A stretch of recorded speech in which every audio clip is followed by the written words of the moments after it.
Welcome to another topic of discussion, which is bones of the auditory ossicles, or bones which are involved in the hearing process. These are the bones which are very small and they form part of the axial skeletal system.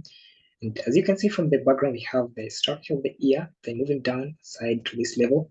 Here, the bones are right here in much magnified image. These are the bones. From the lateral end, we have the malleus, then next is incus, and finally the stapes. The much detailed image of the auditory ossicles.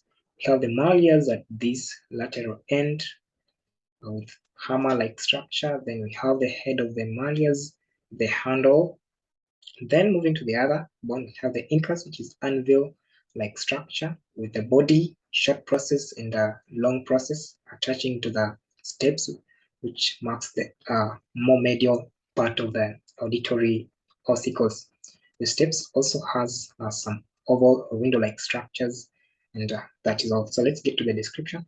We have the malleus, incus, and stapes, same bones of which you've been able to see.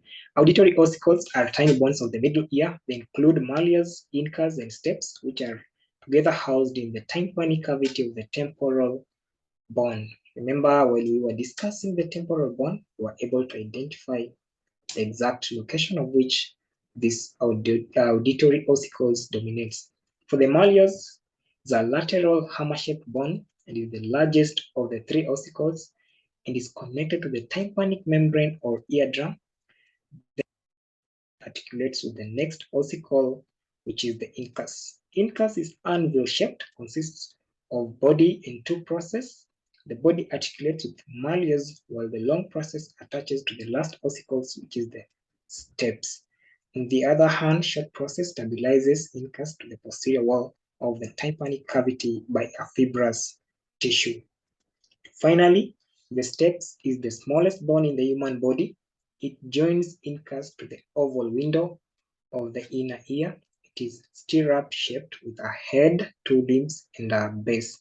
The head articulates with incus, and the base joins the oval windows. Thank you for your attention. Thank you for being with me through the whole process.